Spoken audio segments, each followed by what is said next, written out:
Hello dear student, आज की इस वीडियो में हम लोग ये पढ़ेंगे कि वैद्युत द्विध्रुव के कारण वैद्युत क्षेत्र कितना होता है, या वैद्युत द्विध्रुव से किसी दूरी पर वैद्युत द्विध्रुव का मान कितना होता है। ई का वैल्यू फाइंड करना है किसके कारण, वैद्युत द्विध्रुव के कारण।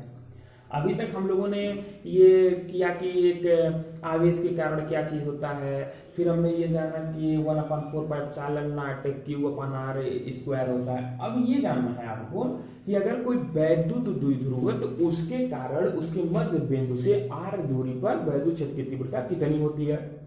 तो बच्चों आप लोग हेडिंग लगाएं, नोट और पेन निकालें और हेडिंग लगाएंगे कि वैद्युत द्विध्रुव के कारण वैद्युतीय क्षेत्र की तीव्रता। तो डियर स्टूडेंट, इसमें दो कंडीशंस बनते हैं। दो कंडीशंस का मतलब ये होता है कि जैसे अगर मान लिया जाए कि ये कोई वैद्युत द्विध्रुव है, यहाँ पर -Q आवेश है और यहाँ पर प्लस का Q आवेश है, और इनके बीच की जो दूरी है वह सपोज कर लिया जाए, इनके बीच की दूरी ये 2L है। ठीक, इनके बीच की दूरी 2L है। तो अब इसके कारण दो तरीके से संभव है कि दो तरीके से हमसे पूछा जा सकता है।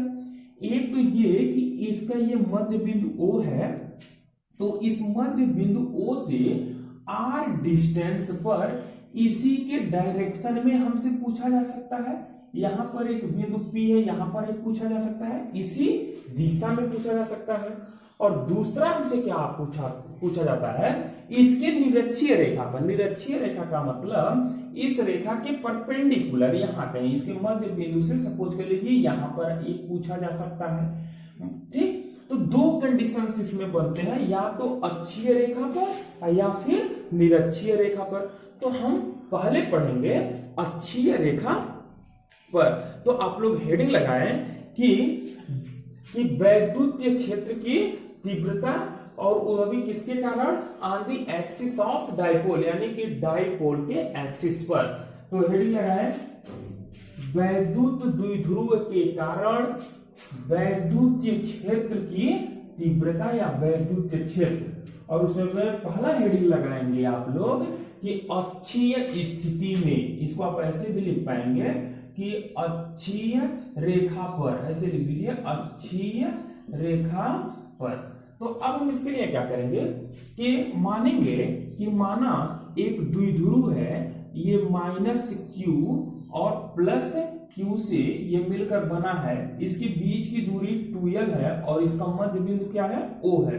यानी कि अगर मध्य बिंदु O है तो यहां से ये वाली जो दूरी होगा वह भी L होगा, और यहां से ये वाली दूरी भी L होगा। अब मान लीजिए कि हमको इसके मध्य बिंदु O से निकालना है R दूरी पर, यानी कि R दूरी पर एक पॉइंट P है जहां पर हमको वैद्युत क्षेत्र की तीव्रता की गणना करनी है। यहां से यहां तक की दूरी R हो गया। अब हम क्या करेंगे, इस पॉइंट P पर एक बार हम +Q के कारण वैद्युत क्षेत्र की तीव्रता निकालेंगे और एक बार -Q के कारण वैद्युत क्षेत्र की तीव्रता निकालेंगे। फिर परिणामी वैद्युत क्षेत्र की तीव्रता, मतलब दोनों को ऐड करते हैं। तो देखिए हमको जरूरत पड़ता है R का डिस्टेंस का, कि मतलब आवेश से उस बिंदु की दूरी कितनी है जहां पर हमको वैद्युत क्षेत्र की तीव्रता की गणना करनी है। इसके लिए हम क्या करते हैं कि पहले अगर यहां से देखिए ये टोटल दूरी कितना है, 2L है, यानी कि यहां से यहां तक L, यहां से यहां तक L हो गया। और हमसे पूछ रहा है कि बिंदु O से P पर, और इसका डिस्टेंस कितना दिया, R, मतलब द्विध्रुव के मध्य बिंदु से R दूरी पर एक बिंदु P है जहां पर हमको वैद्युत क्षेत्र की तीव्रता की गणना करनी है। अब हम आपसे ये पूछें कि इस आवेश Q से P की दूरी क्या होगा, Q से P की दूरी कितना होगा। तो देखिए यहां से लेके यहां तक जो दूरी है R है, और यहां से ये वाली जो दूरी है वो L है। तो अगर हमको यहां से यहां तक फाइंड करना है तो हम टोटल दूरी यानी कि R में से इस वाले L को हम क्या करेंगे, घटा देंगे। सॉरी, ये हो जाएगा R - L। कहां से कहां तक दूरी, यहां से लेके यहां तक ये जो दूरी होगा वह R - L हो जाएगा। इसी प्रकार से ये वाली दूरी इसी प्रकार से अगर हम पूछें कि माइनस क्यू से पी की दूरी कितना होगा, तो उसके लिए देखिए, या पी से ओ तक की दूरी तो आर है, तो ओ तक की दूरी आर है, लेकिन हमको यहां तक की दूरी निकालना है, इसलिए ये वाला भी हम क्या करेंगे, ऐड कर देंगे। तो यानी कि ये जो टोटल दूरी होगा वह आर प्लस एल हो जाएगा। यानी कि आपने सीखा कि प्लस क्यू से पी की दूरी आर माइनस एल और माइनस क्यू से पी की दूरी आर प्लस एल है। यहां तक बात समझ में आया। अब हम क्या करेंगे कि एक बार आप प्लस क्यू के कारण निकाल लीजिए। अब देखिए, जब हम निकालेंगे यहां से कि प्लस क्यू आवेश के कारण बिंदु P पर वैद्युतीय क्षेत्र की तीव्रता या वैद्युतीय क्षेत्र, तो हम लोग ये वैद्युतीय क्षेत्र मान लिया, इसको हम E1 मान ले रहे हैं। तो हम ये जानते हैं कि 1/4 पाई एप्सिलॉन नॉट, और ये हो जाएगा Q/R होता है। तो R का जो वैल्यू होगा वो हम यहां से और यहां तक रखेंगे, जो कि है R माइनस एल का क्या हो जाएगा, होल स्क्वायर हो जाएगा। और इसके दिशा की बात करेंगे अगर, तो दिशा जो होगा वो अगर ये पॉइंट ए मान लिया जाए, ये पॉइंट बी मान लिया जाए, तो ये हो जाएगा कि ए से कहां से, बी से पी की तरफ होगा।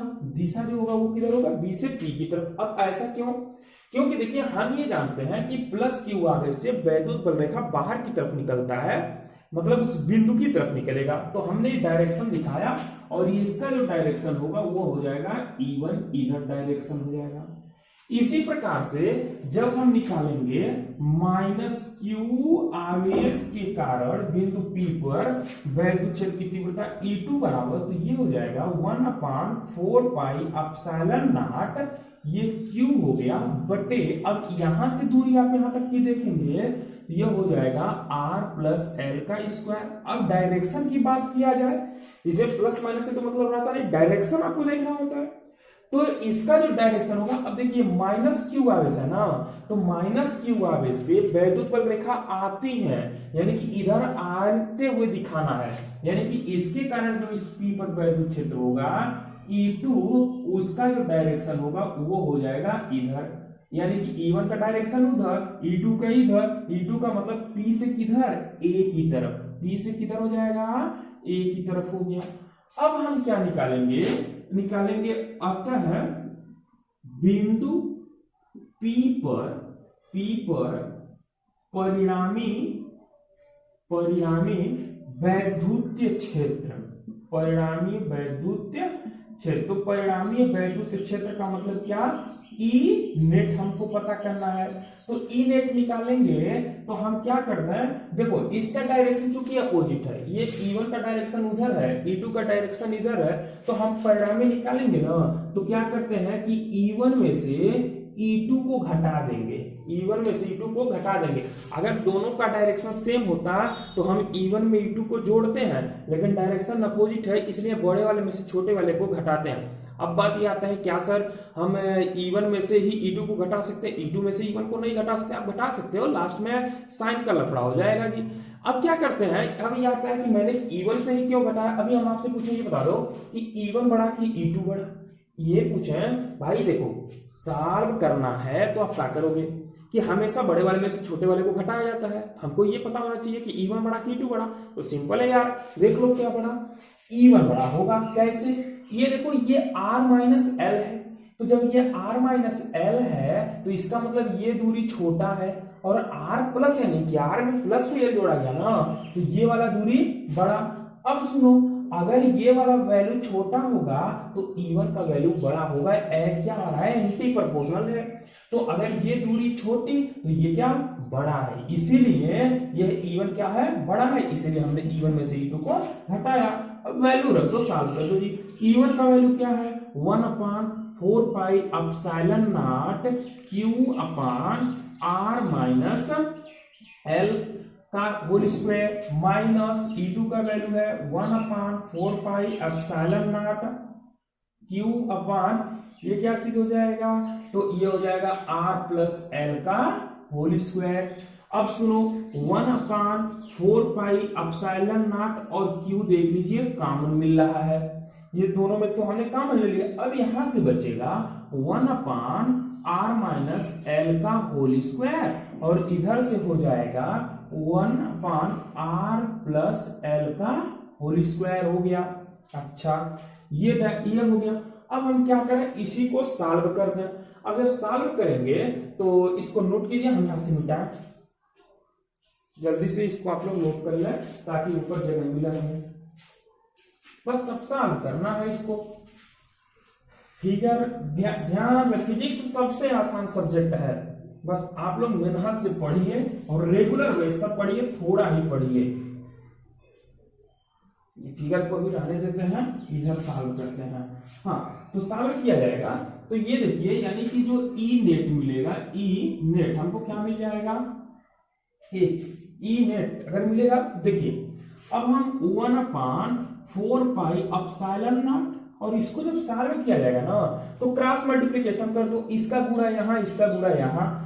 अच्छा गुणा करते समय एक चीज और मैं बताना चाहता हूँ, ये r+l का होल वर्ग है, ये r-l का होल वर्ग है, तो उसको तोड़ते हुए जा रहा हूं मैं यहाँ।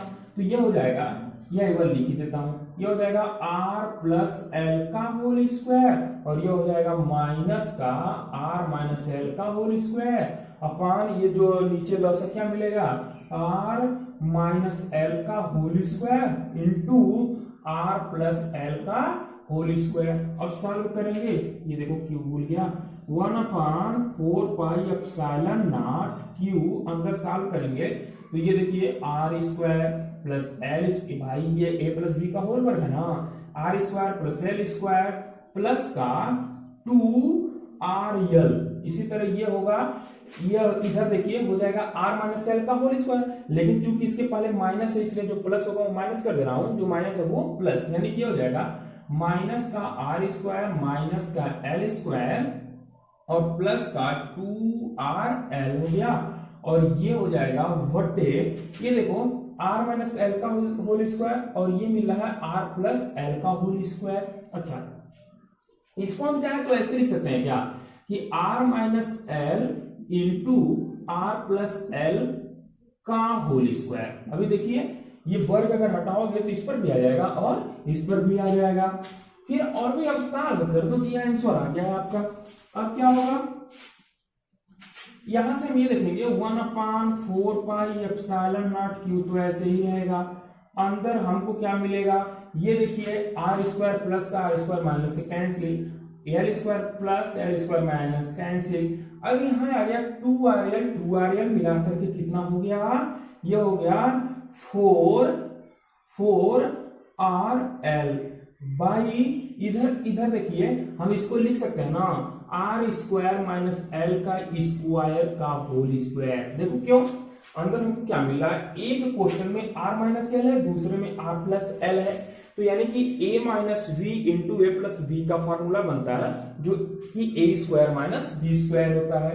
अच्छा इसी को हम चाहे तो ऐसे भी लिख पाएंगे कि 1/4πε0 क्यू, और यहां से देखिए इसको हम 4 है ना, 4 को ऐसे लिख सकते हो जी, 2 पहले कर दो और ये कर दो क्यू और उसके बाद से 2rl। ठीक है, देखो 2 4 था ना तो 2 दूनी 4 हो गया, ये क्यू हो गया और ये rl। अभी मैं फायदा की बात बताता हूं क्या होगा।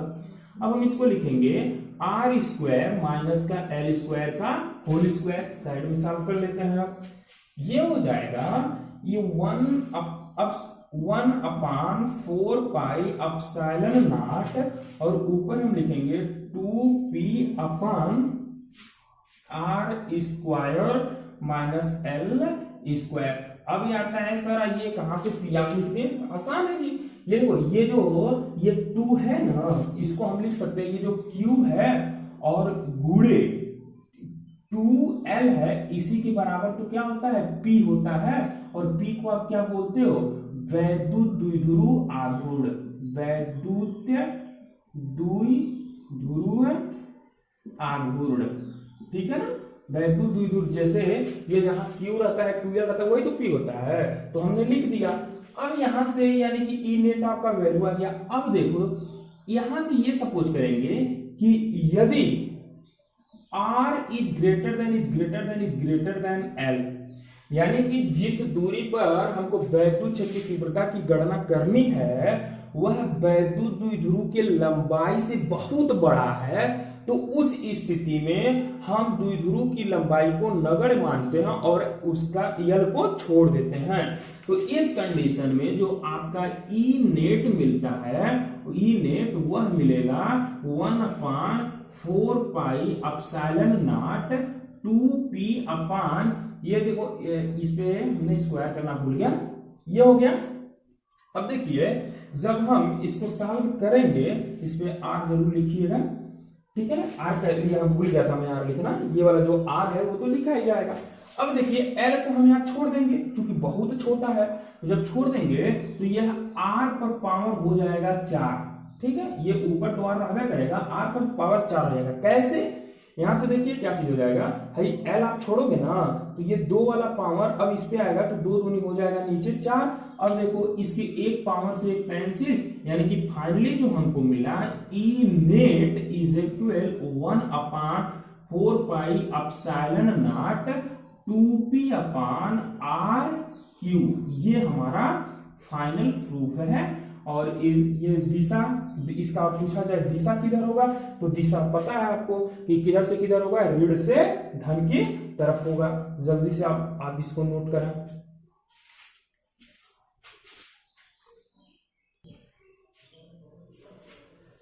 अब हो गया।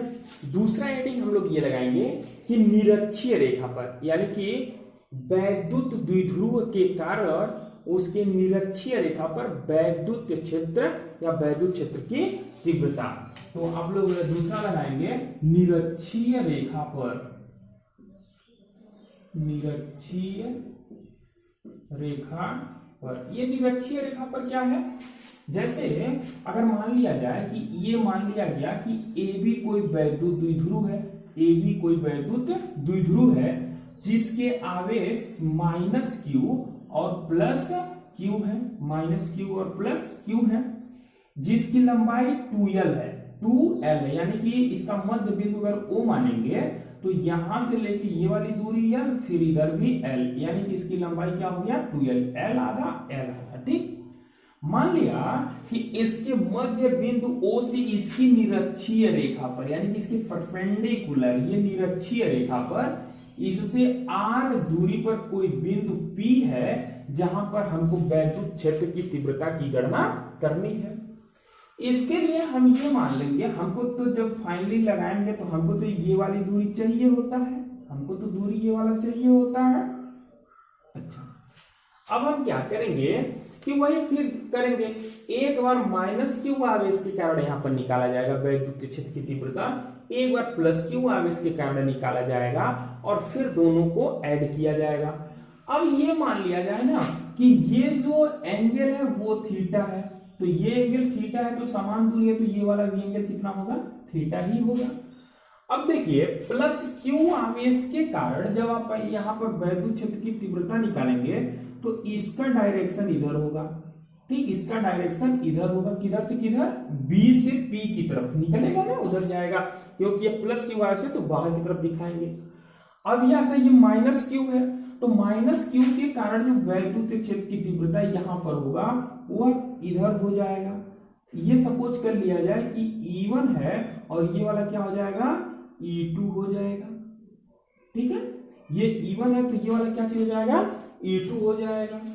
अच्छा, अब इनका जो परिणामीय होगा वह कुछ ऐसे होगा, इधर इनका परिणामी होगा ऐसे, इधर क्योंकि एंगल है ना इसलिए ये जो होगा यही होगा, और इसी को हम क्या बोलते हैं, ई नेट बोलेंगे।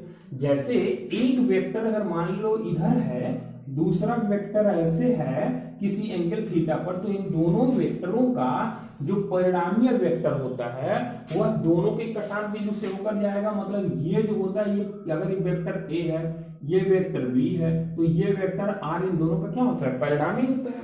हमको इसी का निकालना है। अब आपको ध्यान ये देना है कि ये वाला ऐसे आप ले जाओगे तो ये वाला एंगल क्या, थीटा, तो ये वाला भी एंगल कितना हो जाएगा, थीटा। कैसे पता, क्योंकि ये रेखा और ये वाला रेखा पैरेलल है, समांतर है, तो अगर एक ही रेखा काट रही है तो कोण तो सेम बनेगा।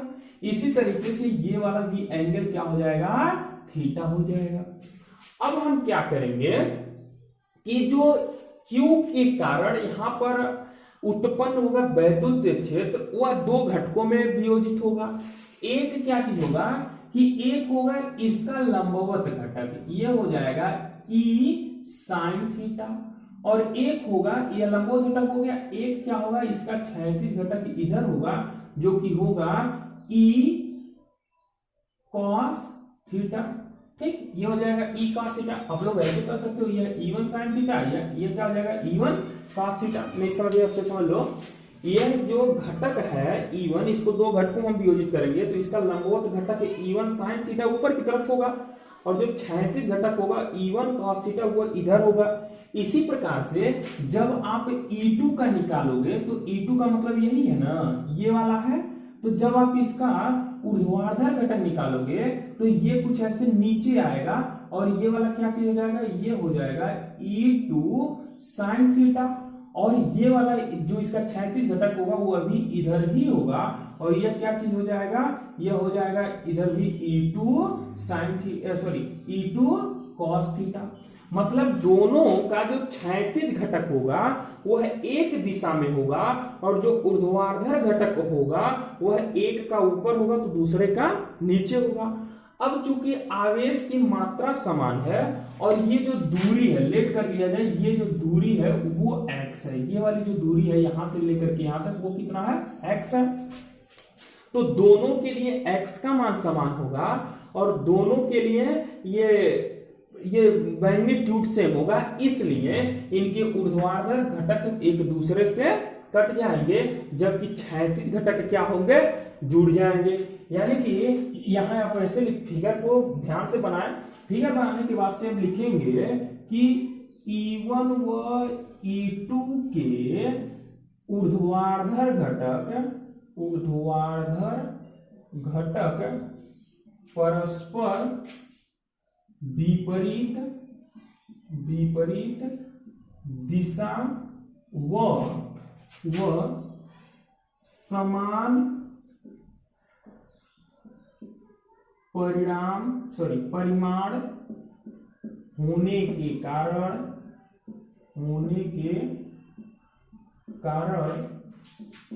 एक दूसरे को निरस्त कर देंगे,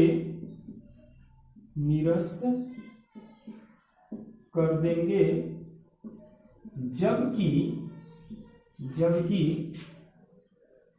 इनके क्षैतिज घटक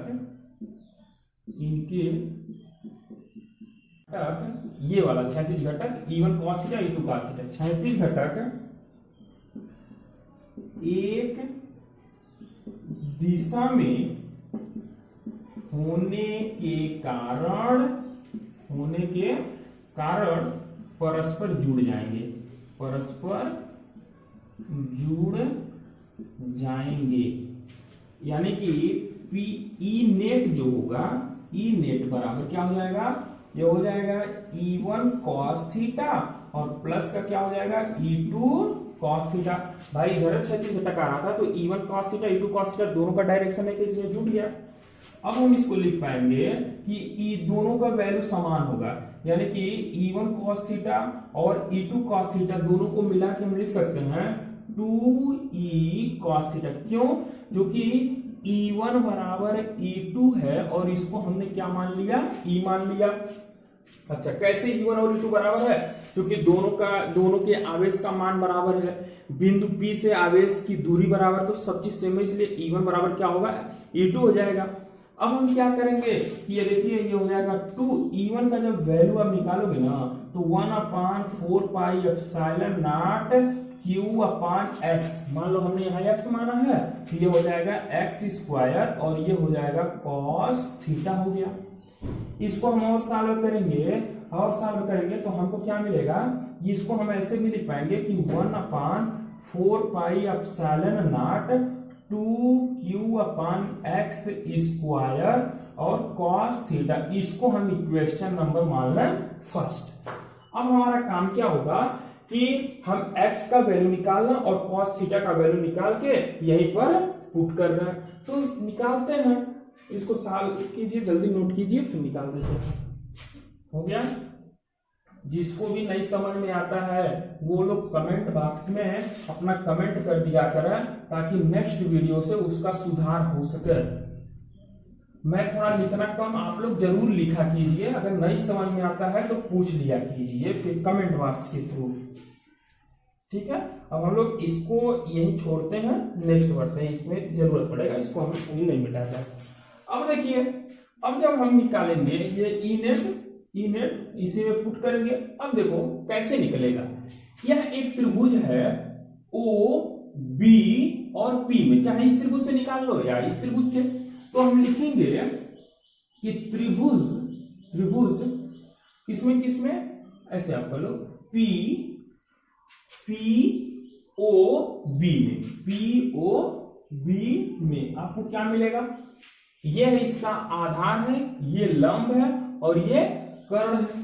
तो यानी कि कर्ण का मतलब एक्स स्क्वायर बराबर आधार का स्क्वायर यानी कि एल का स्क्वायर प्लस लंब का स्क्वायर मतलब आर का स्क्वायर।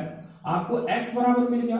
अगर हमको यह एक्स स्क्वायर बराबर मिला, अगर हमको x का जरूरत है तो हम क्या लिख देंगे, root L square plus R square हो गया। ठीक, ये हमको एक्स स्क्वायर का वैल्यू पता चल गया। अब किसका वैल्यू फाइंड करना है, कॉस थीटा का। तो फिर इसी में ऑफ एंड लिख सकते हो कि कॉस थीटा, तो कॉस थीटा बराबर क्या चीज होता है, आधार बटे कर्ण। तो इसके लिए आधार क्या है, ओबी। आधार क्या होगा, ओबी। कर्ण क्या चीज है आपका, कर्ण है बी पी, यही ना कर्ण है, तो बी पी वैल्यू रख दो जी। ओबी, तो ओबी का मान क्या है, एल है। ये देखिए ओबी का मान क्या है, एल हमने माना है। अच्छा, फिर बीपी का मान क्या होगा, यहां से लेके ये वाली दूरी का मतलब एक्स। अभी आपने निकाला कि इसको हम ऐसे भी लिख पाएंगे कि अब एल का वैल्यू रख दो, एल का वैल्यू ऐसे ही रहेगा। एक्स का जब आप वैल्यू रखोगे, यहां से हमने पहले ही निकाल दिया, एक्स का वैल्यू क्या चल जाएगा, under root L square plus R square, बस कॉस थीटा और इसका वैल्यू आ गया। अब हम क्या करेंगे, लिखेंगे कि पुटिंग दी वैल्यू ऑफ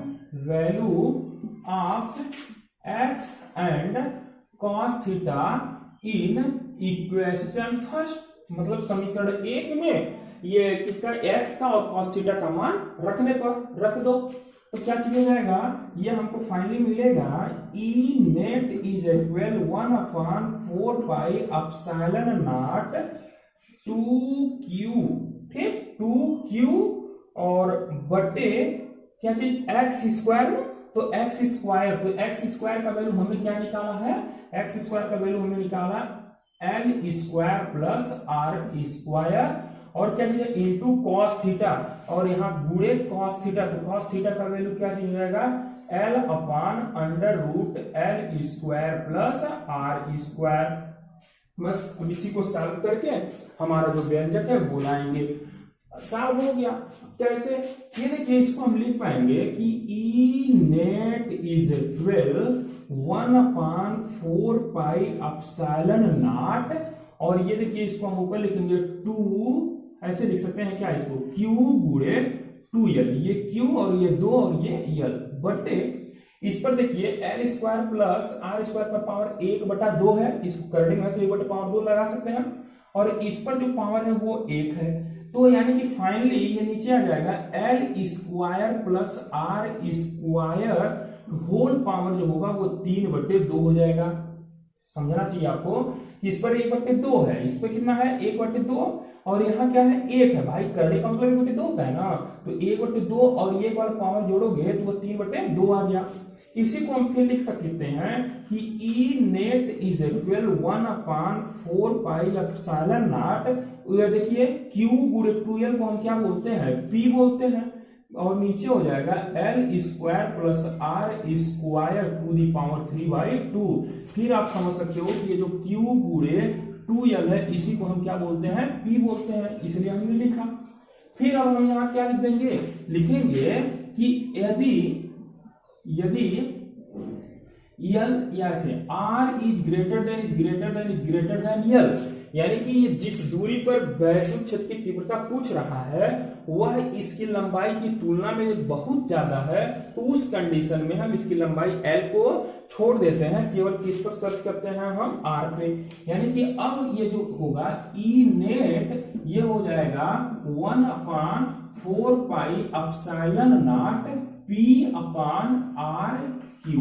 देखिए जब आप यहां से इसको छोड़ देंगे एल को तो आर पर ये 2 गुणे 3/2 बनेगा, इस 2 से ये वाला 2 कैंसिल हो जाएगा, यानी कि आर पर पावर क्या हो जाएगा इतना। यह है आपका व्यंजक निरक्षीय रेखा पर मात्रक क्या चीज होगा, आप लिख सकते हैं न्यूटन प्रति कूलम होगा। अच्छा इसकी दिशा की अगर बात किया जाएगा, इसके दिशा की अगर बात किया जाएगा कि ई नेट वैद्युत क्षेत्र की तीव्रता का दिशा क्या होगा, तो यहां क्या चीज हो जाएगा, ऋण से धन की दिशा में होगा। ध्यान से समझें, अक्षीय रेखा पर जो ई का दिशा होता है वह धन आवेश से ऋण आवेश की तरफ होता है, जबकि इसमें जब हम बात करेंगे कि निरक्षीय रेखा पर तो वह वैद्युत द्विध्रुव के अक्ष के समांतर ऋण ध्रुव से धन ध्रुव से किधर हो जाएगा, ऋण की तरफ हो जाएगा।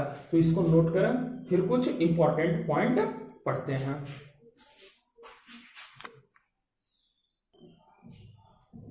हो गया। अब आप लोग इससे रिलेटेड कुछ नोट्स लिखेंगे। नोट्स में ये आता है कि नोट्स में पहला जो हमको मिलेगा, हमने अभी ये पढ़ा कि जो ई अक्षीय होता है वो होता है 1/4 pi epsilon naught 2p upon R Q, ये मिला। और इसी तरीके से जो हमने ये पढ़ा कि ई निरक्षीय, तो ई निरक्षीय पढ़ा तो हमने पढ़ा कि 1/4 पाई एप्सिलॉन नॉट, और ये क्या चीज हो जाएगा, ये आया p अपान आर क्यू, ये 2। अब अगर हम एक दूसरे से डिवाइड करेंगे, यानी कि ई अक्षीय अपान ई निरक्षीय, ठीक, तो हमको मिलेगा ये सब टोटल 1/4 पाई एप्सिलॉन 0 से 1/4 पाई एप्सिलॉन 0 कैंसिल, p से p कैंसिल, आर क्यू से आर कैंसिल, इधर क्या बचेगा 2, इधर क्या बचेगा केवल ये वाला 2, बाकी सब कट जाएगा। यानी कि फाइनली हमको मिला कि जो ई अक्षीय है वह बराबर होता है 2 गुणे निरक्षीय, क्या 2 गुणे निरक्षीय। ये पॉइंट नोट कर लीजिए आप लोग, इससे डायरेक्ट सवाल लगेगा। यानी कि इसका मतलब यह है कि किसी द्विध्रुव के कारण उसके मध्य बिंदु से समान दूरी पर उसके अक्षीय रेखा पर वैद्युत क्षेत्र की तीव्रता निरक्षीय रेखा की 2 गुनी होती है। यानी कि अगर हम ये कह दें कि निरक्षीय किसी द्विध्रुव के कारण निरक्षीय रेखा पर वैद्युत क्षेत्र की तीव्रता 4 है, ठीक है, 4 न्यूटन प्रति कूलम है, कहां पर, ई निरक्षीय पर। तो अक्षीय पर ज्ञात कीजिए, तो ई अक्षीय पर क्या होगा, तो बस 4 दूनी कितना हो जाए, इस पर यहां रखेंगे निरक्षीय पर, ये ई लिख दीजिए, ई निरक्षीय, तो ई निरक्षीय का वैल्यू मैंने कितना होता है 4 है, ई अक्षीय पर पूछ रहा है तो ई निरक्षीय में आप क्या करेंगे 2 का मल्टीपल कर दीजिए, यानी कि 4 दूनी 8, यानी कि अक्षीय रेखा पर कितना हो जाएगा 8 हो जाएगा। इसी तरीके से अगर हमको ये पता हो कि किसी द्विध्रुव के कारण उसके अक्षीय रेखा पर वैद्युत क्षेत्र की तीव्रता 10 न्यूटन प्रति कूलम है, तो उसके निरक्षीय रेखा पर वैद्युत क्षेत्र की तीव्रता कितना होगा, तो उसका आधा कर दीजिए। यानी कि अगर वैद्युत क्षेत्र किस पे, अक्षीय रेखा पर दिया रहेगा तो आप उसका आधा कर दो तो निरक्षीय रेखा पर हमको पता चल जाएगा, ठीक है ना। ये हो गया, नोट कीजिए। दूसरा पॉइंट हमको क्या नोट करना है, अभी तक हमने पढ़ा कि या तो अक्षीय रेखा पर या तो निरक्षीय रेखा पर। आपके जो सिलेबस में है, यूपी बोर्ड के सिलेबस में है, वो केवल यही है कि अक्षीय रेखा पर पूछता है या फिर निरक्षीय रेखा पर। लेकिन एक चीज आप लोग नोट कर लीजिए आगे न्यूमेरिकल्स वगैरह लगाने के लिए, कि किसी भी बिंदु पर, तीसरा उसी में लिख लीजिए कि किसी भी बिंदु पर का मतलब यह है कि वैद्युत द्विध्रुव के कारण किसी भी बिंदु पर वैद्युत क्षेत्र की तीव्रता पूछे, किसी भी एंगल पे पूछे तो हम बता सकते हैं। जैसे इसके लिए हमने या तो 0, भाई अक्षीय रेखा का मतलब 0 अंश और निरक्षीय रेखा का मतलब 90 अंश, 2 कंडीशन केवल लिया लेकिन इसी तरीके से 30 अंश 50 अंश 20 अंश पे पूछ ले तब कैसे लगाएंगे, तो उसके लिए एक फार्मूला नोट कीजिए। जैसे ये देखिए, मान लो कि ये माइनस क्यू है, ये प्लस क्यू है, और यहां से इसका जो लंबाई है वो 2l है, और इससे इसके मिड पॉइंट से सपोज कर लीजिए कि r दूरी पर थीटा एंगल बनाते हुए कोई पॉइंट P है, यहां पर वैद्युत क्षेत्र की तीव्रता का मान क्या होगा। ठीक है, अगर ये परपेंडिकुलर का था तब तो हम लगा देते हैं 1/4 pi epsilon naught P upon R cube. अगर इधर का था तो हम लगा देते हैं 1/4 pi epsilon naught 2P upon R cube. लेकिन किसी एंगल पे कैसे लगाएंगे, किसी भी पॉइंट पे कैसे लगाएंगे, उसके लिए जो फार्मूला है वो आप नोट करेंगे कि E is equal 1/4 pi epsilon not Q upon R cube. अब यहां से एक चीज बढ़ेगा कि 1 + 2 cos स्क्वायर थीटा, ये पॉइंट आप नोट करेंगे। इससे किसी भी तरीके से कहीं भी पूछा जाएगा तो हम सॉरी ये मैंने 2 लिख दिया क्योंकि ये 3 होता है, तो ये पॉइंट आप लोग जरूर नोट करें कि किसी भी, अभी देख लो ना, अगर मान लो कि इस पॉइंट से हमको पूछ दिया कि अक्षीय रेखा पर क्या होगा, क्या जैसे पूछ दिया कि ई अक्षीय क्या होगा, ई अक्षीय, तो ई अक्षीय के लिए क्या चीज मैंने बताया कि थीटा बराबर 0 अंश उसी डायरेक्शन में अक्षीय का मतलब होता है ना। तो ये बता दो कि अगर यहाँ थीटा बराबर आप 0 रखोगे तो cos 0 अंश का मान 0 हो जाएगा, और ये टोटल टर्म 0 हो गया, तो बचेगा यहां से ये cos स्क्वायर थीटा ना, तो यहां इधर करोगे तो ये क्या हो जाएगा, 0 हो जाएगा। तो cos 0 का जो वैल्यू जो cos 0 का वैल्यू होता है वो कितना होता है, 1 होता है। आप ऐसे देख लो 1/4 पाई एप्सिलॉन नॉट, ये हो गया Q upon R cube, under root में ये 1 प्लस, देखो ये 3 तो रहेगा ही, और ये cos या अक्षीय रेखा के लिए पूछ रहा है, तो अक्षीय रेखा पर 0, तो cos 0 अंश का मान 1 होता है, या और 1 का गुणा 3 में करोगे तो 3 ही होगा, यानी कि हो जाएगा 1/4 pi epsilon not Q upon R cube, और गुणे ये देखो 3 और 1 4, वर्गमूल लिया जाएगा तो 2, यानी कि फाइनली मिलेगा 1/4 पाई एप्सिलॉन नॉट 2, सॉरी यहां मैंने गलती कर दिया, ये ध्यान देंगे P होता है, ये P होगा, ठीक है, वेरी सॉरी। तो ये देखिए ये P होगा, यानी कि 2P अपॉन R क्यू आ गया। यही तो हम लोग जानते हैं ई निरक्षी पर 1/4 pi epsilon 2P upon R cube. इसी तरीके से अगर मान लीजिए कि हमसे पूछेगा ई निरक्षी, तो ई निरक्षी के लिए थीटा का वैल्यू हमने क्या बताया, 90 अंश, भाई परपेंडिकुलर होता है ना 90 अंश। तो यहाँ जब आप 90 अंश रखोगे तो ये टोटल टर्म क्या हो जाएगा, 0 हो जाएगा, क्योंकि cos 90 अंश का मान 0, तो ये 0 हो गया, 1 का वर्गमूल 1 ही होगा। फाइनली हमको क्या मिल करके आएगा, ये 2 नहीं रहेगा, बस ये वाला हमको मिल जाएगा, ये क्या हो गया, ये निरक्षी हो गया। तो ये वाला आप लोग पॉइंट जरूर नोट करें कि किसी भी पॉइंट पर E बराबर 1/4 pi epsilon naught P upon R cube under root में 1 + 3 cos स्क्वायर थीटा होता है। नोट करें, एक केवल न्यूमेरिकल्स लगेगा और सभी चीजें क्लियर हो जाएंगी।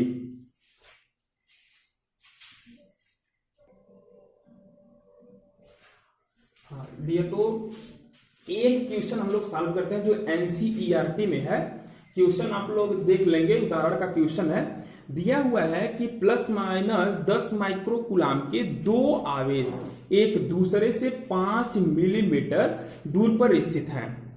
अब कह रहा है, ए दिया है कि इस द्विध्रुव के अक्ष पर द्विध्रुव के केंद्र से चित्रानुसार, जो कि हमने चित्र बनाया है, चित्र के में दर्शाए गए अनुसार धनावेश की ओर 15 सेंटीमीटर दूरी पर स्थित किसी बिंदु P पर तथा बी वाला हमसे पूछा है कि द्विध्रुव के अक्ष के अभिलंबवत O से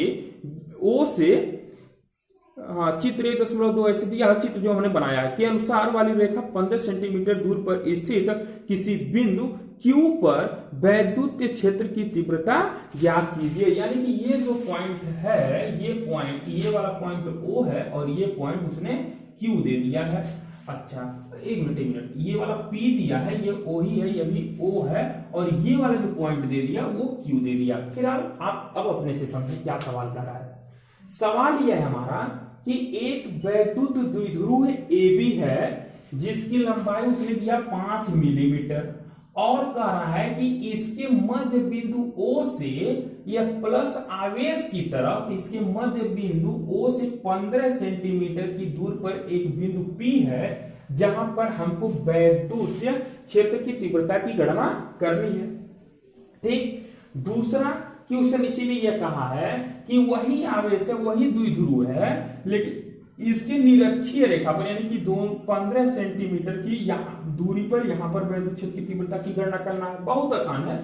पहले एक काम करते हैं कि हम लोग ये P निकाल लेते हैं, ठीक है, या कुछ यहां से देखिए जो दिया है उसी को आप लिख लो। यहां से हम निकालेंगे तो Q1 बराबर Q2 बराबर कितना 10 माइक्रोकूलम, या इसी को हम क्या मान सकते हैं कि Q मान लो, और ये 10 माइक्रोकूलम का मतलब क्या हो जाएगा 10 गुणे 10 पर माइनस का 6 माइक्रो सॉरी ये कूलम हो गया।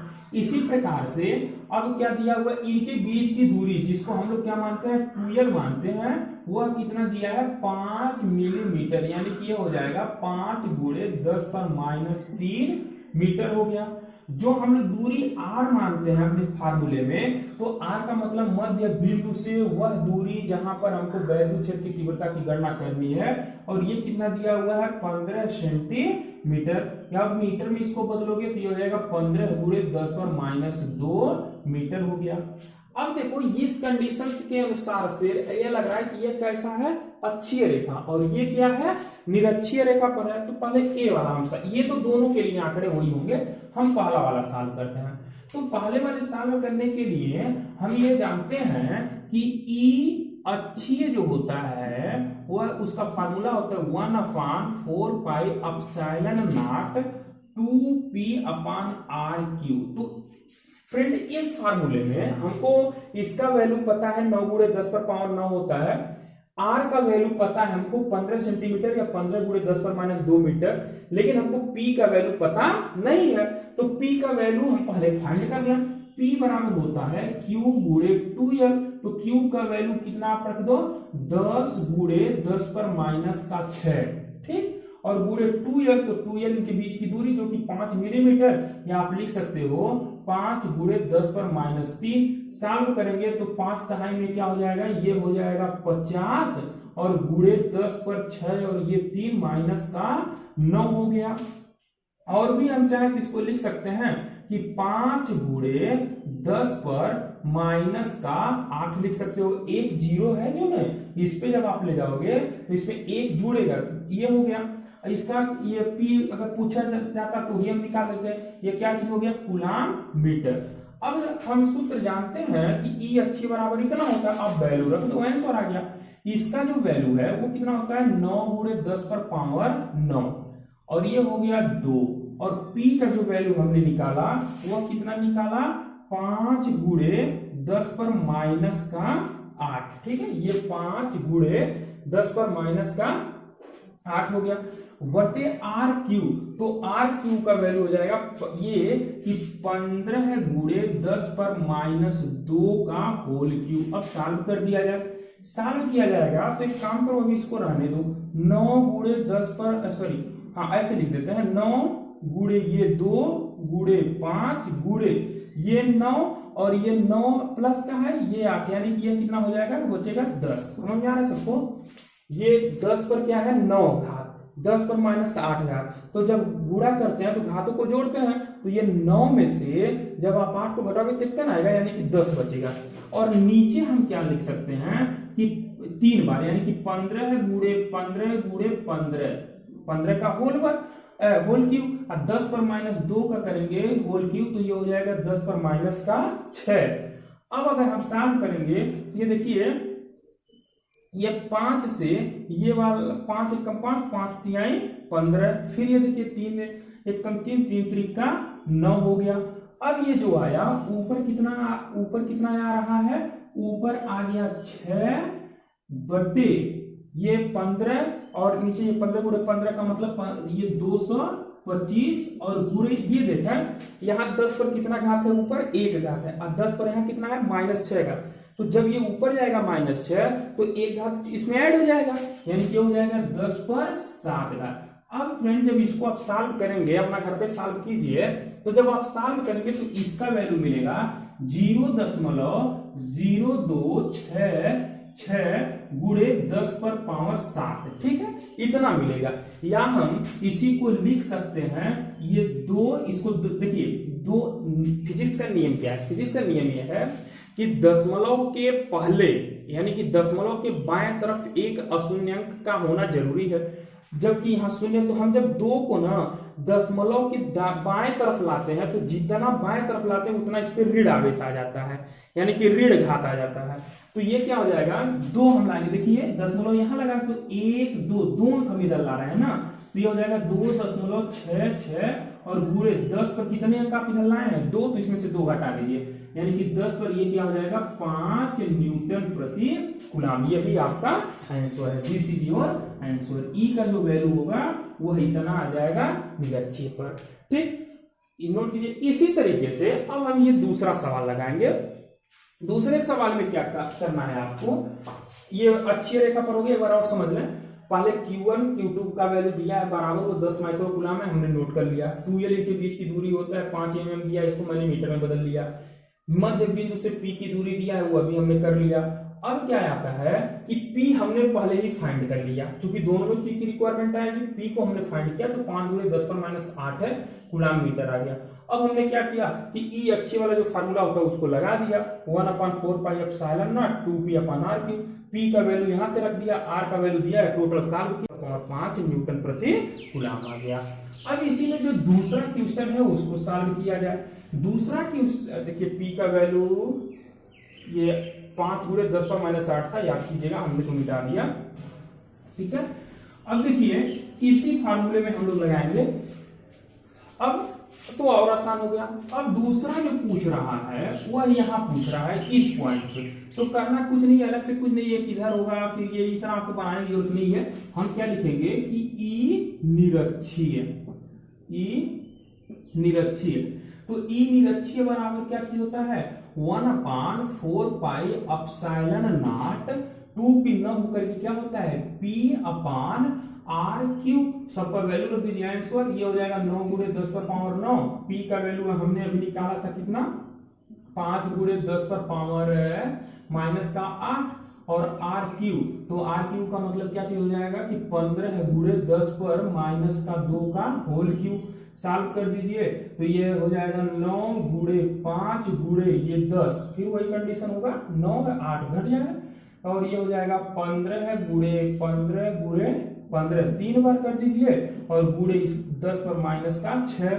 सॉल्व कर दिए, 5 × 1 = 5, 5 × 3 = 15, 3 × 1 = 3, 3 × 3 = 9, यानी कि ऊपर कितना आया 3 और नीचे 15 का गुणा 15 में करोगे तो 225 आ गया।